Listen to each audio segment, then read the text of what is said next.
আসসালামু আলাইকুম। আশা করি আপনারা সবাই ভালো আছেন। আলহামদুলিল্লাহ আমরাও ভালো আছি। আজকে আমি তৈরি করে দেখাবো বেবি সুইট মিষ্টি, যেটা জর্দাতে ব্যবহার করা যায়। 1 কাপ গুঁড়ো দুধ লাগবে। এটা হচ্ছে full cream milk powder, 2 table চামচ ময়দা দিলাম, আর 1/2 চামচ বেকিং পাউডার দিলাম। তেল দিলাম 1 চামচ। দিয়ে এই শুকনো উপকরণগুলোকে আমি সুন্দর করে মেখে নিই।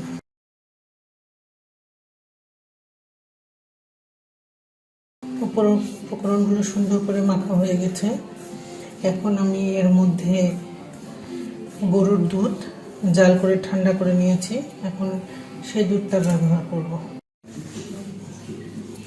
অল্প অল্প করে দুধ দিয়ে একটা আঠালো একটা ডো তৈরি করে নেব। একটা চিটচিটে আঠালো ডো তৈরি হবে।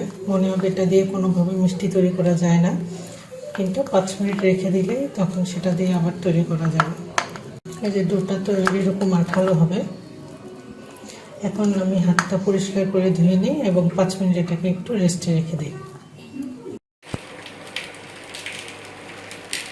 মিষ্টির ডোটা থেকে আমি ছোট ছোট এইভাবে বল করে ছোট ছোট মিষ্টি বেবি সুইট মিষ্টি বানিয়ে নিয়েছি। আমার সবগুলো মিষ্টি বানিয়ে নিয়েছি। এখন আমি তেলটা গরম করতে দিয়েছি। তেলটা হালকা গরম। আমি এখন একে একে সবগুলো মিষ্টি এখানে দিয়ে দিব। কিছুক্ষণ পর দেখবেন মিষ্টিগুলো অটোমেটিক্যালি ফুলে উঠেছে।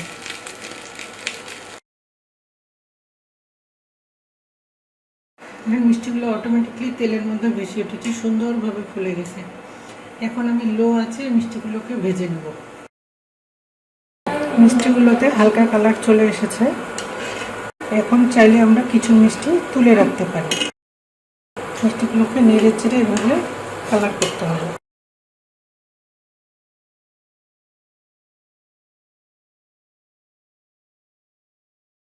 মিষ্টিগুলো আমার ভাজা হয়ে আসছে। এতে আমি কিছু মিষ্টি তুলে ফেলব, আর বাকিগুলোতে একটু ব্রাউন কালার করার জন্য একটু পাওয়ারটা বাড়িয়ে দিব। 1 মিনিটের জন্য একটু বাড়িয়ে গোলাপ জামুনের কালার করে নেব।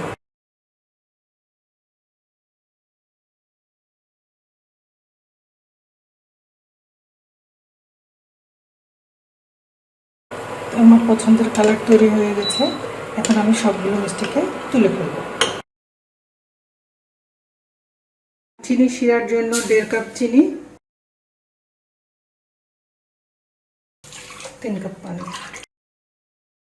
দিয়ে শিরাটাকে একটা বলক তুলে দিব।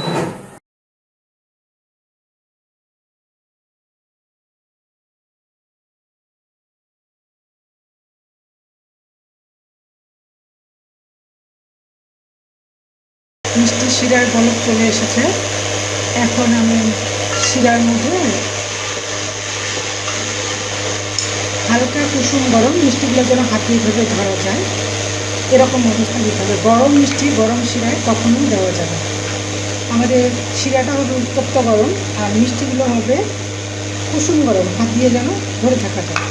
এই অবস্থায় যে মিষ্টির শিরায় বলক চলে এসেছে, এখন আমরা সব মিষ্টিগুলো দিয়ে দেব। 10 মিনিটের জন্য ঢেকে দেব। মিডিয়াম তাপে 10 মিনিট জাল করে নেব। আমার 10 মিনিট জাল করা হয়ে গেছে। দেখেন চুলাটা এখন আমি বন্ধ করে দিলাম। মিষ্টিগুলো ফুলে একদম ডাবল হয়ে গেছে। দেখেন মিষ্টিগুলো কি পরিমাণে নরম। এগুলোকে আমি এইভাবে শিরার মধ্যে 2 ঘন্টা রেখে দিব। তারপর 2 ঘন্টা পর আপনাদেরকে দেখাবো।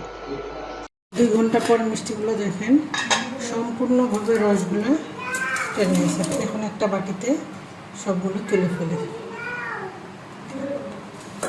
কতটা সফট হয়েছে। এই যে মিষ্টিগুলোকে আমি সার্ভ করছি। এখন আমি একটা ভেঙে দেখাই মিষ্টিগুলো কেমন সফট হয়েছে। দেখেন ভিতরটা কেমন রসালো, ভিতরটা কেমন সুন্দর সফট হয়েছে। প্রত্যেকটা মিষ্টি এরকম রসালো এবং সুন্দর হবে। এইভাবেই এই টিপস ফলো করে তৈরি করলে প্রত্যেকটা মিষ্টি খুব সুন্দর হবে। এখন এটা যে কোনো ডেজার্টে ব্যবহার করা যাবে। আচ্ছা, আজকে এই পর্যন্তই। নেক্সট কোনো ভিডিও নিয়ে আবার কথা হবে ইনশাল্লাহ। আল্লাহ হাফেজ।